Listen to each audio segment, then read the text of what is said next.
O Leandro Boldaquian vai falar do Palestra, o Palmeiras.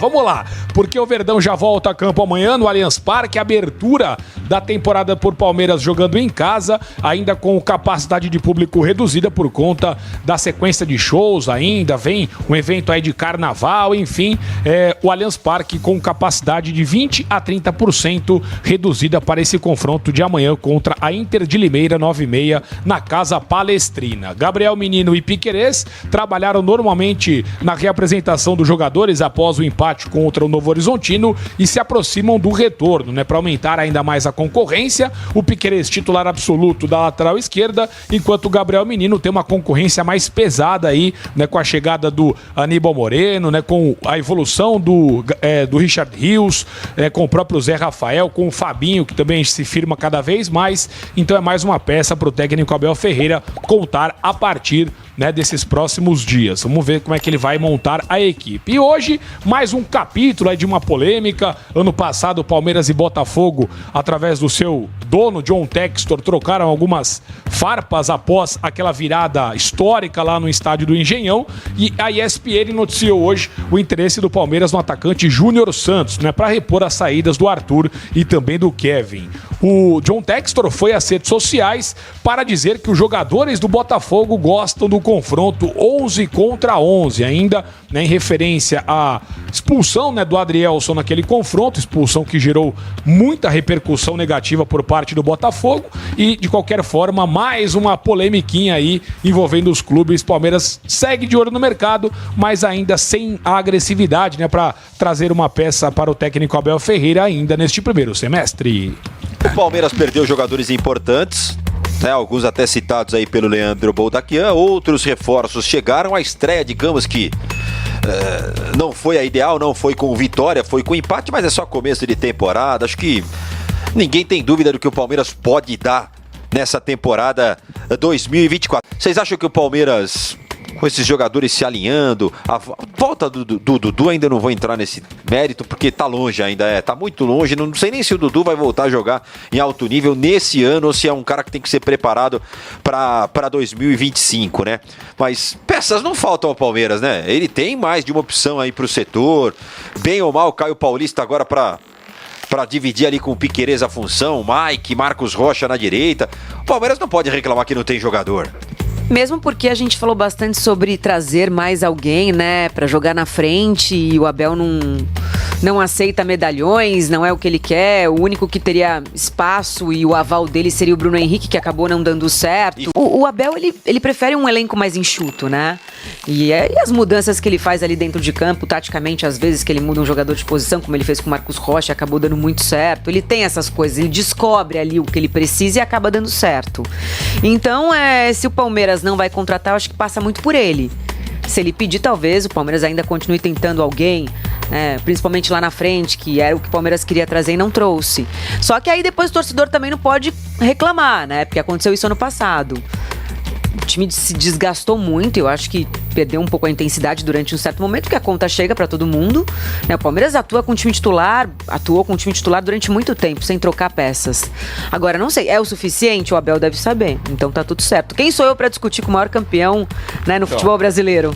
Você falou de peças ofensivas, né, Espímpolo? Eu fico me perguntando se o Palmeiras não precisaria melhorar um pouquinho as tais beiradas, como gosta de falar o Ivan Drago, né? Porque eu acho que pra centroavante você tem o Rony, tem o Endrick, até o meio do ano o Endrick, eu acho que até você tá bem servido.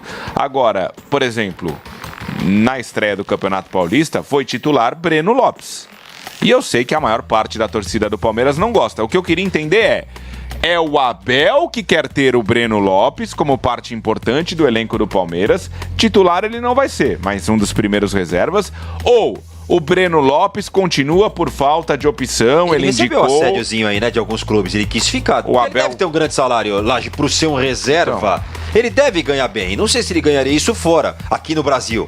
No Palmeiras atual não tem quem faça parte desse elenco e ganhe mal, né? Eu acho também. Não tem um cara que ganhe mal. No patamar do futebol, tá, gente? Claro que a gente tá falando isso.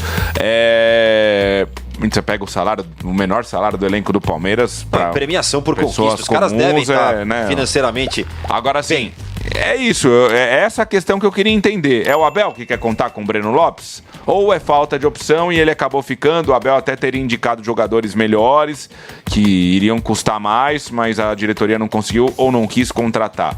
É só isso. Eu acho que o setor ofensivo ele poderia ser reforçado sim, Pimpo. Vamos entender também ao longo da temporada se o Caio Paulista vai fazer essa função, né? Domingo ele entrou na lateral. E o Abel contou lá na frente, nas substituições, ele tinha o Breno Lopes, né? Começou jogando, depois ele coloca o John, enfim. Tem algumas opções jovens, né? Pra jogar na frente. Luiz Guilherme, citei o John. Vamos ver que momento que o Estevão vai ser colocado da base pro profissional. Esse garoto é muito promissor.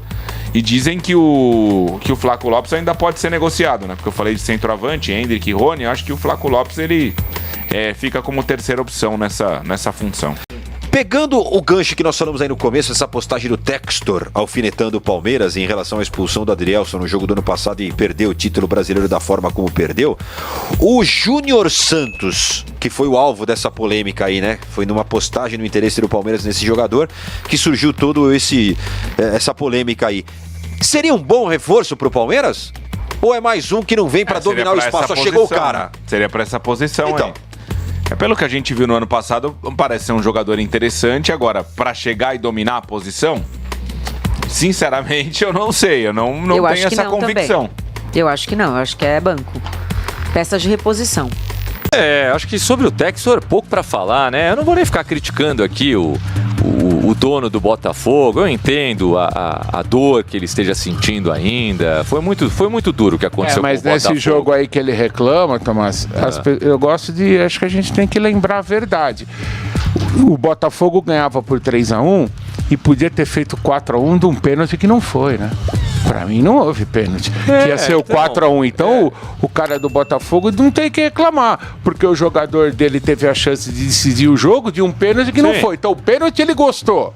A hora que o juiz deu o pênalti pro Botafogo que não houve, ele gostou. Aí na hora que o Marco expulsou do Palmeiras, ele não gostou. Eu confesso que eu nem lembro se na oportunidade eu achei pênalti ou não. Preciso rever eu me lembro bem. Foi um lance que o jogador do Botafogo, ele pegou a bola e ele ia do meio um pouquinho pra ponta, assim, ele derivou um pouquinho pro lado e levou um carrinho na bola. Levou uma jogada que o zagueiro do Palmeiras abafou o lance, o atleta do Botafogo caiu e o juiz deu pênalti. Então, foi uma arbitragem ruim, mas o Palmeiras não ganhou por causa do juiz aquele dia. Não, eu nem coloco isso na pauta. Porque o time estava ganhando de 3-1 e deixou escapar a vitória. Eu concordo, eu nem coloco isso na pauta. O que eu tô querendo dizer é que eu nem vou entrar na dele, não vou dar palco pro John Textor, porque eu acho uma grande bobagem, embora eu entenda a dor dele. O que aconteceu com o Botafogo ano passado, a gente já falou 200 vezes, não aconteceu com nenhum time no mundo, em nenhum momento da história do futebol. Foi um negócio absurdamente surreal. Foi pior que na Alemanha, né? Porque na Alemanha também Mas foi na última rodada na Alemanha, né? Foi uma circunstância de jogo. O Botafogo perdeu o campeonato mais ganho da história, perdendo jogos inacreditáveis. Requintes de crueldade, como gosta de dizer o Ivan. Teve um jogo que o Botafogo faz o gol aos 51 e toma um empate aos 52. É uma coisa absurda. O Santos também levou um empate no fim. Também. Do Grêmio, né? Que tomou a virada do Grêmio. O Botafogo, obviamente, não tem razão nessa reclamação. Agora, mesmo se tivesse, mesmo que o Botafogo fosse realmente prejudicado e tivesse perdido o título para o Palmeiras por conta da arbitragem, a gente precisa lembrar o John Textor, né, o dono do Botafogo, que o time dele terminou em 5º lugar no campeonato. Sem dúvida. O time terminou em 5º. E outra coisa... Cara, ele não pode, ele simplesmente não pode argumentar que tiraram o título do Botafogo, porque o time dele terminou em 5º. Não, e tem mais, 5º, né? Nem 2º colocado foi. E o Grêmio pode reclamar. O Grêmio que foi vice-campeão pode, porque teve aquele pênalti não marcado lá contra o Corinthians. Não, e tem outras coisas. Você veja só, o Luiz Castro saiu, certo? Aí o Textor chamou o Caçapa. Ele ganhou, acho que 4 jogos, se eu não me engano, seguidos, né? Acho que 5 jogos, se eu não estiver enganado, então, sendo um pela Sul-Americana. Bom, tudo bem, mas que sejam 4. 4 no Brasileiro. Porra, aí ele mandou o Caçapa trabalhar num clube dele lá da Bélgica e tirou o cara do Botafogo, meu. E trouxe um outro técnico português, tio do Guilherme, do Guilherme Lage. Bruno Lage. Bruno Lage, que já chegou aqui completamente perdido. Então ele também tem culpa na perda do título. Se não for o maior culpado. Então agora ele fica jogando nas costas dos outros. Pelo amor de Deus. Agora é o seguinte, independentemente de tudo isso, né? Júnior Santos no Palmeiras, né? Júnior Santos é muito Abel Ferreira. Muito. E não tô aqui criticando, enfim. Mas é o perfil de jogador que o Abel gosta.